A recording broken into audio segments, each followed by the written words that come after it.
माहेश्वरी भवन येथे श्रीमद भागवत सप्ताहाचे आयोजन करण्यात आले। मोठ्या संख्येने भाविक भागवताचा लाभ घेत आहेत।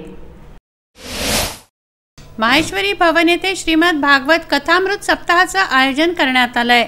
श्रीकृष्ण चरित्रातील प्रसंग येथे रंगत आहेत। मोठ्या संख्येने महिला व पुरुष भाविक कथेचा लाभ घेत आहेत।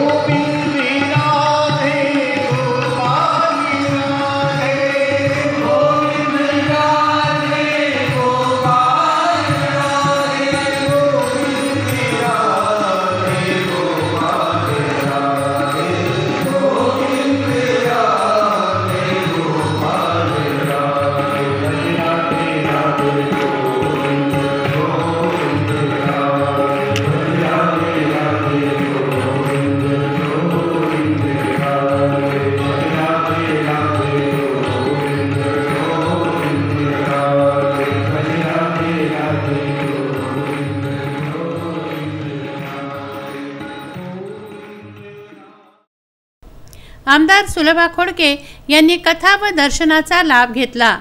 यावेळी कथा प्रवक्त्यांच्या हस्ते आमदार सुलभा खोडकेंसह मान्यवरांचा सत्कार करण्यात आला।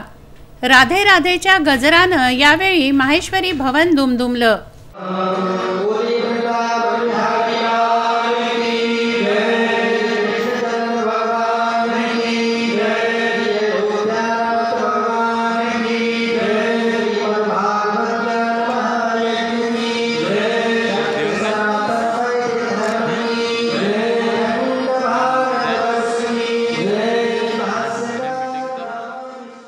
प्रदीप इंगोले, विदर्भ न्यूज, अमरावती।